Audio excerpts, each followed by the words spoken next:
It's that time again. We're starting to see back to school signs pop up. We aren't quite there yet, but that means it's the perfect time to start buying supplies. A time to get into D&D, or general tabletop RPGs, if you haven't yet. A lot of people say it's an expensive hobby, but it doesn't have to be. Besides things like the books, I wanted to cover the basics of what it takes to get into a hobby like this. And of course, that's going to start us at the Dollar Tree. First, I'm going to be going over what players use because that's what the majority of people are going to be starting off as when they get into something like this. It sounds simple, but a decent clipboard is one of your best moves to start with. I mean, you're going to need to have something that you hold all your papers on when you're playing your game. Along with this are going to be some pencils. The fact that they sell mechanical pencils in packs of 4 is great. If you're really on a shoestring budget, then a group of 4 players can go and split this. But I think it's not a bad idea to have a couple of spares. A decent eraser to go with it is also a good idea. The small erasers on the end of mechanical pencils will wear down quickly and then you can't change the graphite in them. Not to mention, if you are taking a lot of notes, having a block eraser is going to definitely work in your favor. Now, these small pencil holder cups are more than just as their name suggests. These make great dice tumblers. I would recommend players having this. You can ready your attack in the basket ready to go. There are plenty of these small plastic envelopes. Now, these seem a little bit silly, but when you're carrying around a character sheet, especially if it's a mage and you have things like spell cards or whatever else you're keeping track of, story notes, whatever, these are extremely beneficial. I particularly like these because you don't just have the zipper pocket, you have the small pocket in front for quick access. Lastly, you can get these little plastic containers. I prefer these ones that have the kind of lock top lids. That means you can just throw in your dice, your pencils, all your accessories, and take them around. The only thing it won't really hold is your paperwork, but that's fine. Now, for those people looking to DM, you're going to need a little bit more. Maybe you already have the basics. Maybe you already have most of what you need. But this is just ways to help flesh out your resources. And first off, something to carry things in. Every once in a while they get these tiny backpacks. They're perfect for just throwing a bunch of gear in and toting it around. If you can get a tiny backpack for $1.25, you really can't beat that. Dry erase boards are an absolute necessity. You can try drawing maps on this if you want, but personally I keep these on hand to keep track of turn order, of enemy hit points, of character stats. Having just this large sheet that I can take notes on and erase and modify at a moment's notice is beyond useful. And of course, some extra markers to go with it. That way you can use different colors to assign different meanings. I absolutely recommend getting this.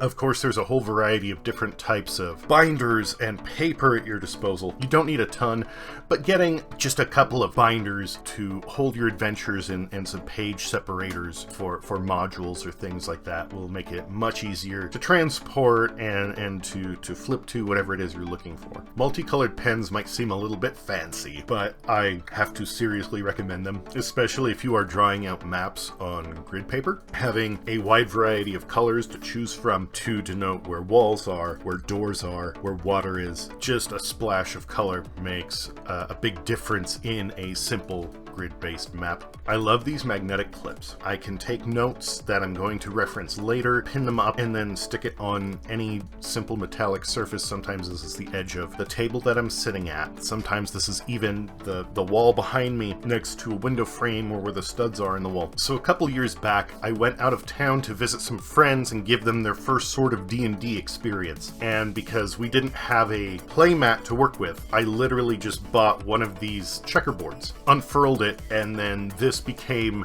the battle area. All it takes is some stickers on top of the different pieces to signify who's what. You can immediately just throw this down and start playing without having to do much setup. It works as a very simple battle grid that is easy for people to visualize and understand. On the other hand, if you want to build terrain, one of the easiest things is Legos. You can either get small pegs to act as individual player pieces, or you can use this as an actual grid and get other blocks to stack up around it just to symbolize where walls and doors are. It doesn't take much. I mean, the big thing to keep in mind is when you're playing any sort of tabletop role-playing game, we're playing pretend, right? Goofy as it is, I know everybody loves their models and miniatures. You can take any sort of, bits and bobs and toys that are laying around and use them to build the game. In the same vein, you can get simple action figures and set them down to represent heroes or enemies or what have you. It doesn't take much. Anything simple that gives a rough estimate of where something is,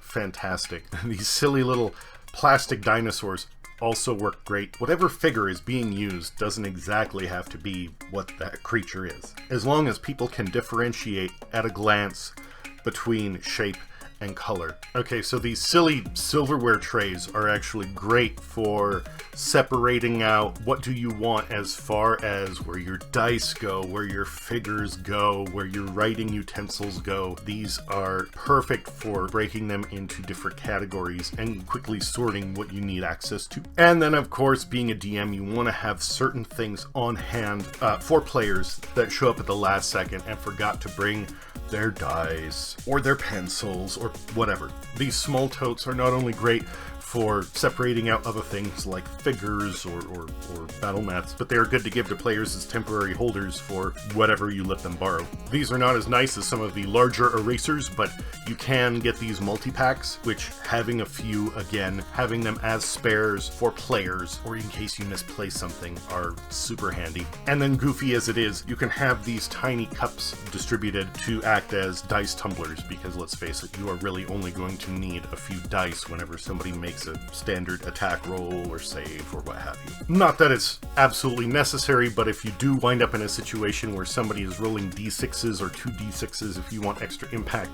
I have seen these giant foam dice, and being able to throw them down is absolutely hilarious and engaging.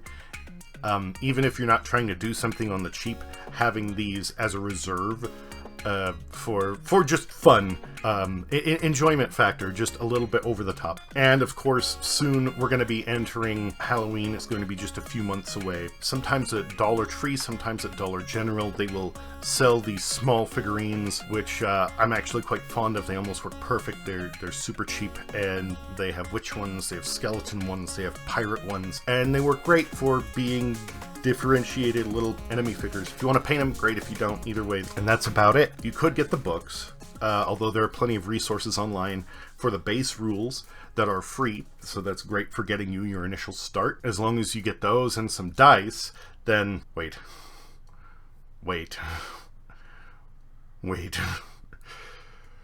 Yes!